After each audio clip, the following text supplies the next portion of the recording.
Assalamualaikum warahmatullahi wabarakatuh. Waalaikumsalam warahmatullahi wabarakatuh. Tabi pun. Iya pun. Tetap bersama saya Dwi Arel dan kali ini saya ada di segmen motivasi. Saya ditemenin dengan Mbak yang cantik sekali. Beliau adalah Mbak Puji Asmawati yang berkenan menceritakan tentang bagaimana dia survive melewati kanker paru-paru stadium 4. Mbak, apa kabar? Alhamdulillah baik. Seger ya, nggak kayak orang sakit ya guys ya, seger banget. Alhamdulillah. Jadi Mbak Puji, kita panggilnya Mbak Puji aja ya. Yeah. Oke. Mbak Puji bisa survive dari kanker paru-paru stadium 4 itu luar biasa banget loh. Ya, alhamdulillah. Alhamdulillah. Saya kepo dengan cerita itu, tapi sebelumnya saya mau tahu Mbak Puji sekarang ada kegiatan lain selama ini? Nggak ada sih, paling cuma sekedar pengajian. Olahraga. Itu aja. Nggak ada pekerjaan lain gitu? Adalah sedikit-sedikit namanya ibu rumah tangga sambil bercarian rezeki. Kayaknya sama dengan saya juga gitu, ada lah pokoknya gitu. Jadi ijah lah ya gitu. Oke, Mbak, punya putra, putri? Putrinya satu. Putranya dua. 3 guys. Alhamdulillah. Bapak masih ada? Alhamdulillah masih sehat. Saya nanya jangan-jangan sama statusnya sama saya guys. Ketawa. Oke Mbak, awal cerita nih.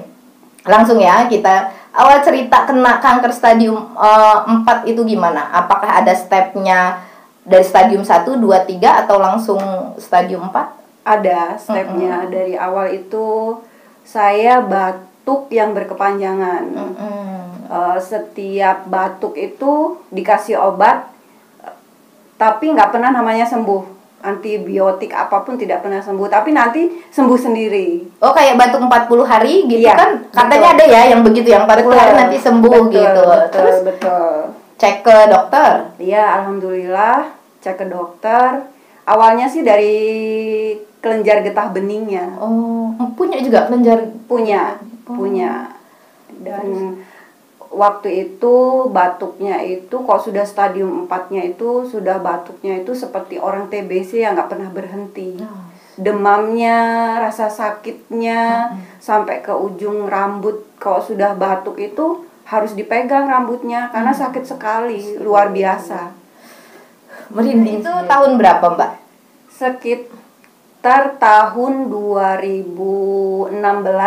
Dari 2016 sampai alhamdulillah 2022 baru dikatakan, bukan berarti sembuh total ya, tapi saya menjaga makanan, terus olahraga, itu masih saya jaga. Jadi sekitar kisaran 6 tahun ya, kurang lebih lah ya. Sepanjang 6 tahun ini Mbak gitu. Tadi ngomong ya, ada getah bening gitu.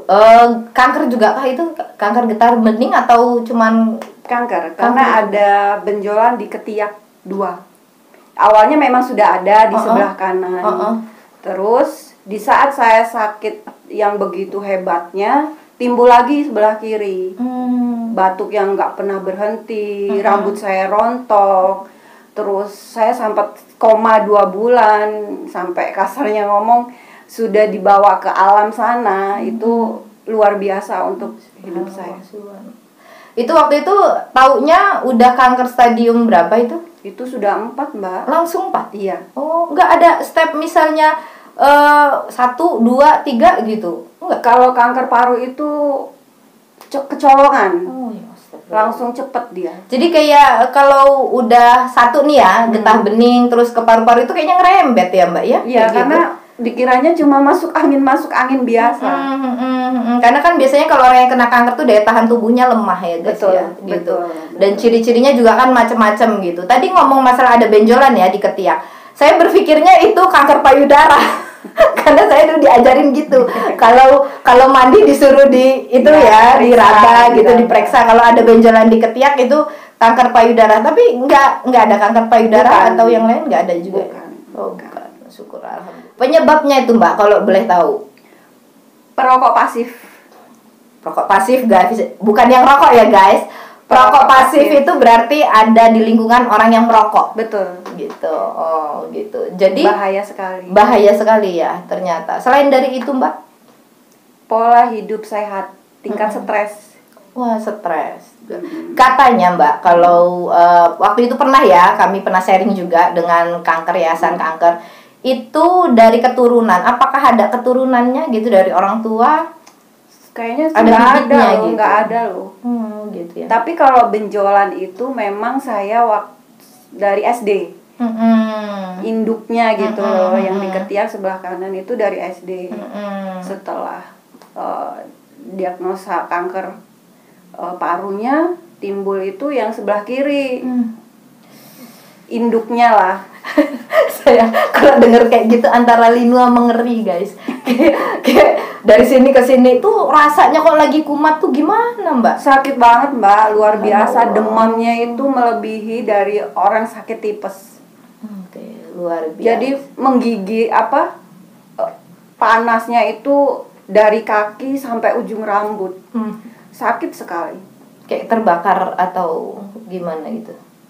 Rasanya panas di ujung. Nggak bisa napas Mbak, jadi saya itu napasnya itu melalui hidung. Jadi kalau orang sehat itu bisa menghirup oksigen begitu gratisnya, itu aduh alhamdulillah sekali. Yang Mbak cerita tadi itu sampai koma atau mati suri? Koma ya, sampai koma. Itu ada tindakan nggak dari dokter kayak operasi atau apa gitu?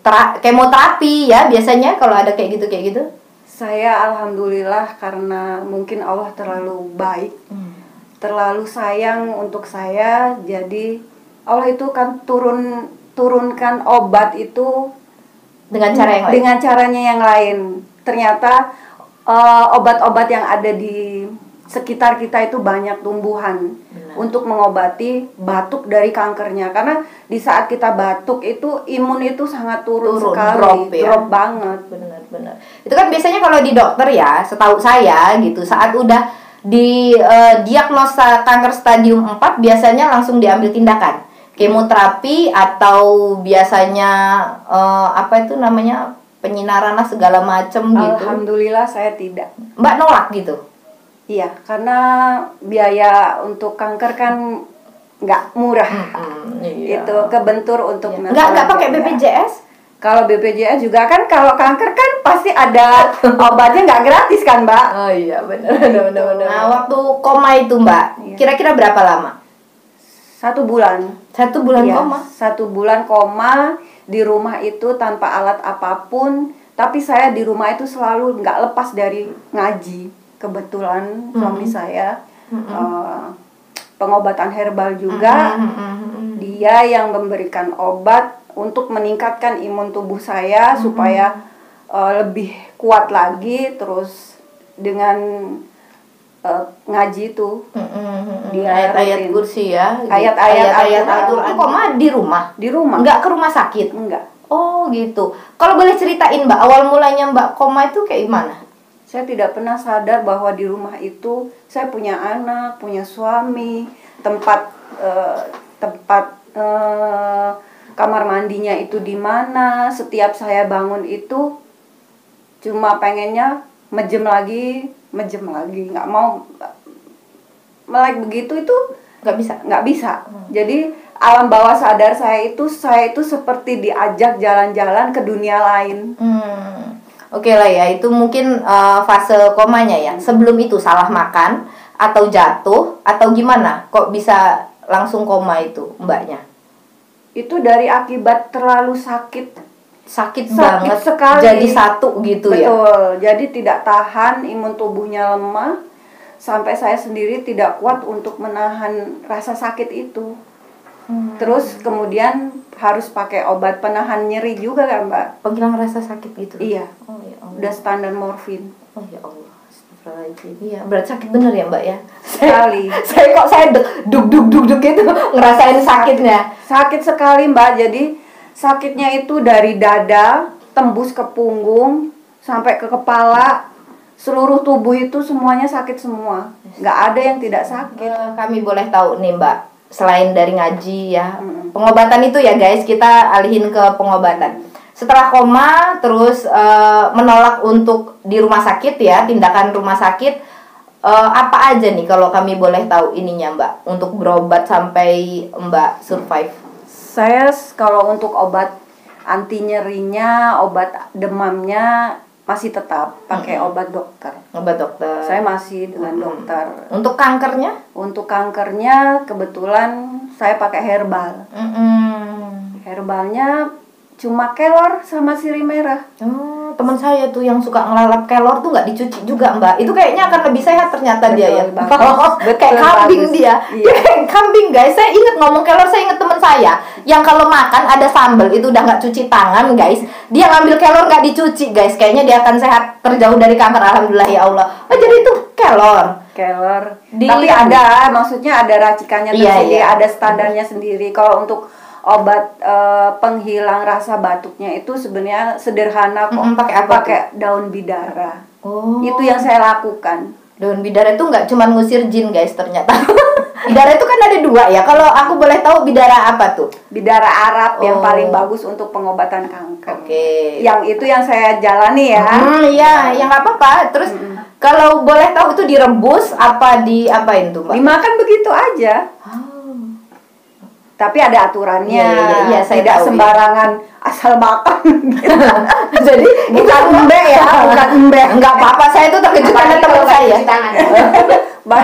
Itu karena teman saya itu dia pasti bisa kalau kayak gitu ya kan. Bidara itu dilalap aja. Lalap mentah, dicuci bersih terus dilalap mentah aja gitu. Iya. Terus kelor? Kelor saya ada racikannya. Ada racikannya. Kelor sama sirih merah itu ada racikannya ya. Jadi jadi kayak minuman atau apa? Jus. Wah. Kelor, jus kelor. Biarnya mabok. Di jus itu kan namanya daun mentah ya. Pasti ada lendir atau getahnya gitu. Gimana? Ketelan nggak kira-kira? Iya kan? Bener nggak? Iya kan dimasak Mbak. Iya.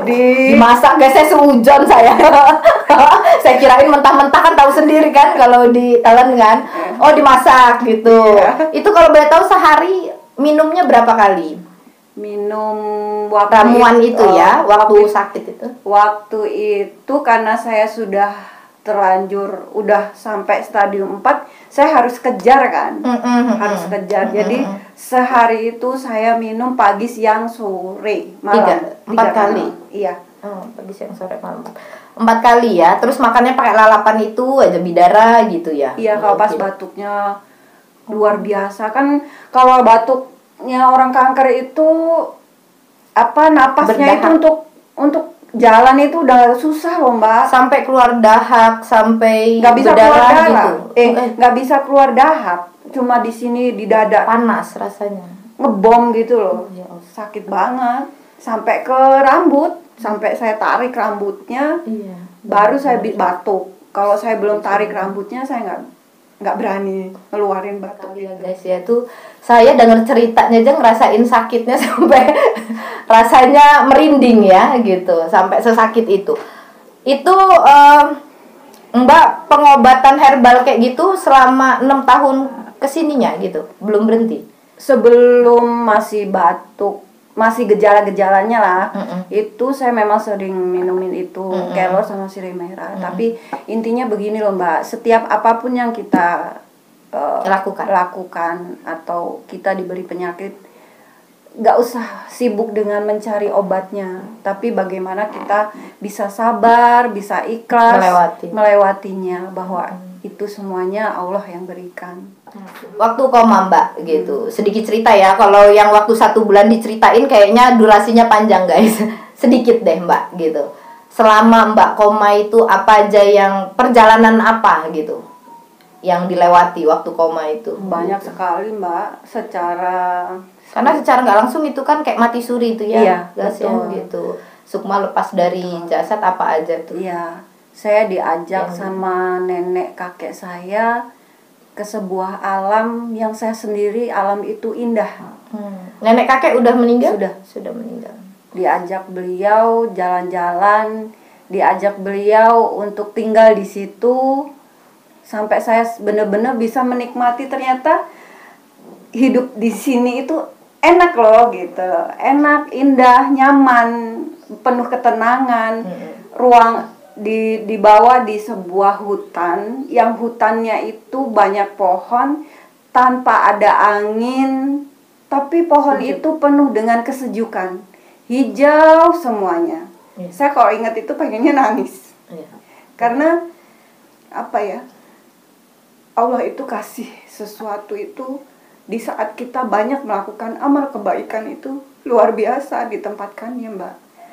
Dan saya merasakan pernah saya diajak ke tempat yang benar-benar orangnya itu jahat-jahat, orangnya itu mengerikan, orangnya itu serem-serem, dibandingkan orang-orang yang saya diajak sama nenek sama kakek saya itu untuk tinggal di tempat orang-orangnya itu soleh-soleh, baik-baik, mukanya pun lembut, mukanya pun bersahabat, pokoknya indah lah. Kalau saya ungkapkan itu indah, hidupnya itu begitu indahnya gitu. Mungkin itu kiasan dari bahasa surga dan neraka mungkin. Allahu alam ya. Jadi yang saya dengar ya, katanya kalau kita ngomong dunia lain saat kita mati suri atau koma, saat sukma itu lepas dari jasad, kalau di sini 1 bulan, di sana cuman sejam, 2 jam atau 1 hari gitu. Cepet banget di sana itu, bener nggak? Betul sekali. Rasanya nggak mau pulang deh ke dunia. Iya. Bener, luar biasa. Selain itu Mbak, ada lagi? Setelah saya ditempatkan, diajak beliau, nenek sama kakek saya di situ, saya itu dengar anak-anak saya itu nangis.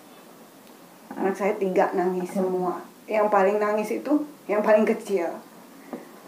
Saya bilang sama kakek sama nenek saya, Mbah, kalau orang kan, Mbah, kayaknya anak-anak saya nangis semua loh. Saya punya anak, saya harus pulang. Tapi nanti kamu kembali lagi ya di sini kan. Iya, nanti saya kembali lagi pasti di sini. Di sini enak, kata saya gitu. Terus baru dari situ mulai ada perkembangan, kesembuhan untuk diri saya. Saya balik lagi karena dengar anak saya yang paling kecil yang nangis. Baru sadar ya kalau kita punya anak gitu. Berasanya single aja guys kalau di dunia lain. Jadi mungkin bahasanya adalah tersadar dari koma itu saat kita sadar kalau di sana itu ternyata kita punya orang yang kita sayang gitu ya. Banget. Gitu. Kalau nggak inget gitu kayaknya betah ya di sana. Betul, lebih indah deh kayaknya. Iya benar. Untung aja sadar. Untung anaknya nangis. Jadi untuk teman-teman di rumah, kalau mamanya atau ada keluarganya yang lagi sakit, jangan marah-marah, nanti dia nggak mau pulang, jadi lebih baik nangis. Ya nggak Mbak? Untuk mengingatkan. Kadang kan koneksi jiwa ya. Betul. Gitu. Kalau orang lain yang menangis mungkin nggak kedengeran, tapi karena anak-anak tuh kan separuh dari jiwa kita ya, gitu. Yang manggil tuh anak-anak. Saya ini ketemu Mbak Puji ini di yoga loh guys. Itu motivasinya yoga itu apa? Ke situ juga kah? Gitu, ya. Kesehatan juga kah? Betul. Dari saya kena penyakit kanker paru, ada perubahan, ada kalau dibilang namanya sembuh total itu mungkin tidak ya. Tapi kalau seandainya saya bisa bersyukur bahwa saya bisa menjaga kesehatan melalui olahraga, menjaga makanan, menjaga pikiran yang selalu happy, selalu menikmati rasa syukur yang ada di dunia ini, rasanya penyakit itu hilang deh, empaskan. Iya, benar banget. Itu karena sebenarnya penyakit itu asalnya dari hati ya. Betul. Itu saat hati kita tenang, hati kita bahagia, insya Allah ya, bahasanya begitu ya, gitu. Bahasanya. Jadi terkadang ada orang yang berpikir penyakit itu gimana cepat sembuh, harus obatnya gini, padahal itu bahan kimia. Betul. Gitu. Tidak menyembuhkan, hanya meredam kalau bahasanya ya Mbak. Ya, gitu. Betul. Yang menyembuhkan diri sendiri itu adalah kita sendiri. Betul. Gitu. Bahkan cicak aja kata Allah, lu bisa kalau buntut lu putus, lu bisa iya, masih bisa hidup, lu bisa keluarin buntut lu lagi. Betul. Intinya adalah Mbak Puji bisa survive dari penyakit itu karena kesadaran ya Mbak ya. Oh ya, semangat yang harus tinggi bahwa hidup itu bukan cuma untuk kita melakukan sesuatu hal di dunia dengan sebuah keburukan, tapi lakukan dengan banyak manfaat dengan umur kita yang lebih panjang. Iya, sisa umur ya. Sisa umur. Kalau udah pernah kesana kan katanya suruh balik lagi tuh berarti nggak lama ya. Betul. Saya tinggal menunggu saja. Iya. Makanya saya ingin berbagi dengan sebuah motivasi semangat untuk di luaran sana banyak orang-orang yang kena kanker. Jangan putus asa. Kanker itu tidak menjadi momok, tidak menjadi hantu. Benar. Contohnya saya masih kuat, masih survive. Saya masih bisa olahraga yoga. Itu yang paling bagus. Dan seger banget ya guys ya, cantik bener ya, nggak kayak orang sakit ya guys. Mungkin karena kita nggak punya foto-fotonya Mbak Puji ya gitu. Biasanya nih Mbak, orang sakit itu kan kayak abis badannya, ya kan kurus atau pucat atau gimana. Dari kemarin waktu Mbak sakit sampai kesini gitu, ada perubahan nggak? Kalau untuk tubuh saya stabil ya, tapi kalau untuk timbangan turun. Terus perubahannya di kulit saya yang tadinya seperti kulitnya kering, seperti kulit kayu yang seperti kering lah. Iya katanya gitu ya, katanya kalau orang kena kanker itu kayak kulitnya itu abis ininya, apanya itu kayak airnya atau apanya gitu kering, lembab gitu. Tidak ada kelembapan di kulit. Oh gitu. Iya, dia kering. Sekarang kulit saya sudah mulai lembut. Sudah mulai lembab, nggak seperti dulu lagi. Dulu mata saya ini hitam, seperti ya, hitam gitu. Sekali sininya Mbak. Pokoknya rambut rontok ya, mukanya gitu. itu pucat. Pokoknya banyak deh perubahan di kulit, banyak sekali. Pola hidup sehat ya, bukan pola makan ya guys. Untuk pola hidup sehatnya deh, kalau boleh tahu teman-teman di rumah nih, gimana? Pola hidup sehat itu lebih banyak minum air putih hangat, bangun tidur minum air putih hangat 2 gelas, terus sayuran yang berserat, buah, jangan lupa olahraga juga. Aku minta motivasi deh untuk teman-teman di rumah gitu, yang bisa ngerubah mindsetnya kali biar lebih survive lagi untuk teman-teman yang sakit di luaran sana. Kalau untuk yang di luar sana yang kena penyakit kanker, jangan lupa selalu berdoa bahwa obat itu, kesembuhan itu milik Allah. Apapun obatnya itu tidak tergantung dengan kesembuhan, tapi bagaimana kita sadar bahwa kita itu cuma makhluk Allah yang siap untuk menerima sebuah takdir buruk, dan kita bisa menerima dengan bacaan alhamdulillah. Rasa syukur yang luar biasa. Obat pasti Allah akan kasih, akan beri. Tapi kalau saya lebih banyak vitamin C-nya di daun kelor, sirih merah, itu untuk para penyakit kanker. Jangan sampai makanan yang dilarang harus kalian makan. Makanan yang dilarang itu lebih baik dihindari. Karena orang sakit itu, setan itu akan membisik-bisikan, makanlah itu. Padahal makanan itu yang dilarang. Itu gunanya untuk bagaimana kita bisa banyak-banyak lebih banyak ibadahnya lah untuk teman-teman yang lain, untuk yang punya kepercayaan yang lain dengan kepercayaannya masing-masing. Kebetulan saya orang Muslim.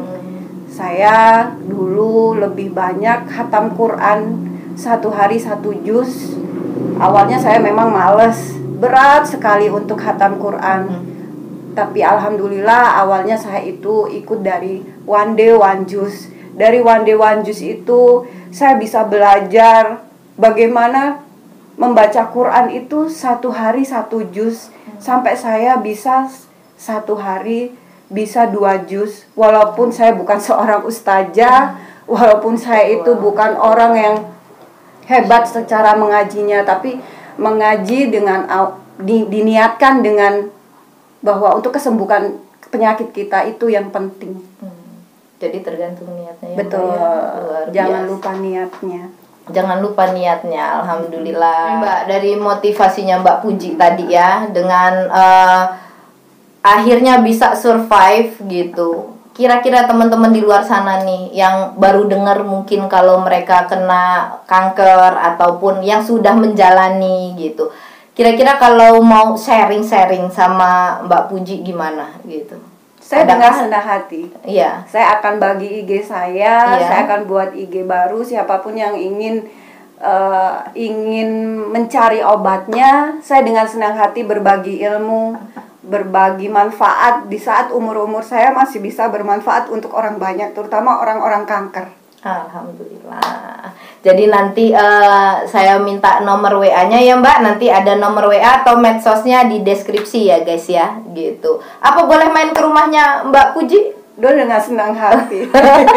Dengan senang hati guys. Tapi kalau laki-laki maaf ya Pak, bukan mahramnya aja. Ya, sama istrinya ya Pak kalau mau datang ya, gitu. Boleh Pak berkonsultasi tapi sama istrinya ya Pak, gitu. Bener nggak Bu? Bener.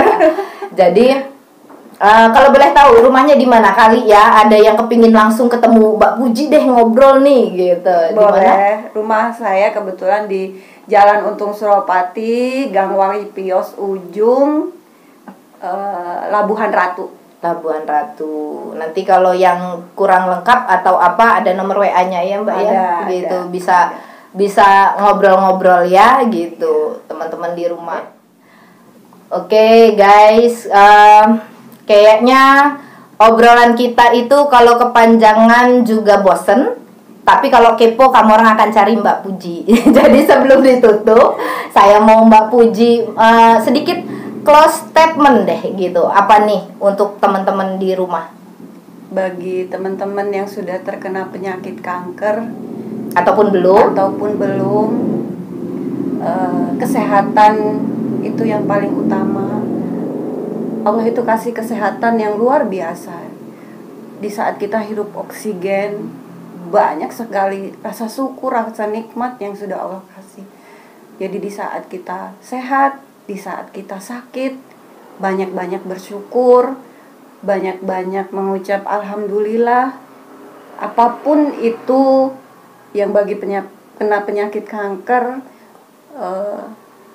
jangan sampai putus asa dengan penyakitnya, karena penyakit kanker itu bukan hantu, tidak menakutkan. Terus kanker itu bagi saya kenikmatan yang luar biasa yang Allah sudah kasih, karena dari penyakit kanker itu banyak sekali pembelajaran hidup tentang arti sebuah hidup, tentang arti menghadirkan Allah, tentang arti sebuah rasa syukur yang luar biasa. Luar biasa, alhamdulillah ya. Jadi apapun yang terjadi di dunia ini intinya dipahami, semuanya akan kembali ke sana. Betul. Saat diuji, jadi harus ingatnya ke sana juga. Betul. Gitu. Karena jangan mencari obatnya, tapi bagaimana kita menghadirkan Allah di dalam hidup kita. Itu benar. Jadi tujuannya harus diingat-ingat. Kalau dibuat sakit, menurut saya Mbak Puji, orang yang paling luar biasa, yang paling berharga di mata Allah adalah orang yang diizinkan punya penyakit. Kenapa begitu? Saat kita dikasih penyakit, kita akan kembali ke Tuhan, benar nggak? Betul. Tapi kalau dalam keadaan yang nggak baik kita kembali, biasanya itu orang-orang yang merugi gitu. Karena nggak diizinkan sama Allah untuk mengingat yang Maha Kuasa. Iya, gitu. Siapa pencipta kita sesungguhnya. Jadi jangan takut, jangan takut dengan penyakit, tapi lebih semangat lagi, dan silahkan ikhtiar, karena kata Allah adalah ikhtiar. Dan ingat-ingat kita tetap harus kembalikan lagi semuanya karena Allah. Dikasih sehat Allah, dikasih sakit Allah, dan semuanya karena Allah. Yang satu lagi, semua obat di dunia itu kan cuma syariat. Benar. Kembali lagi dengan Sang Pencipta. Oke, luar biasa. Makasih Mbak Puji motivasinya. Saya juga terima kasih banyak ya Mbak. Iya, jadi undang ngobrol luar biasa. Semuanya di sini. Luar biasa bisa ngobrol dengan pejuang kita, pejuang kanker kita, namanya survival yang luar biasa. Jadi untuk kita semua tetap harus berjuang. Mbak Puji udah ngerasain banyak sakit pun dia bisa berjuang dan melewatinya, kenapa kita enggak? Betul. Benar enggak? Betul. Oke, kita tutup bincang-bincang kita pada sore hari ini. Saya Dwi Arel bersama Puji Asmawati. Pamit undur diri. Wassalamualaikum warahmatullahi wabarakatuh.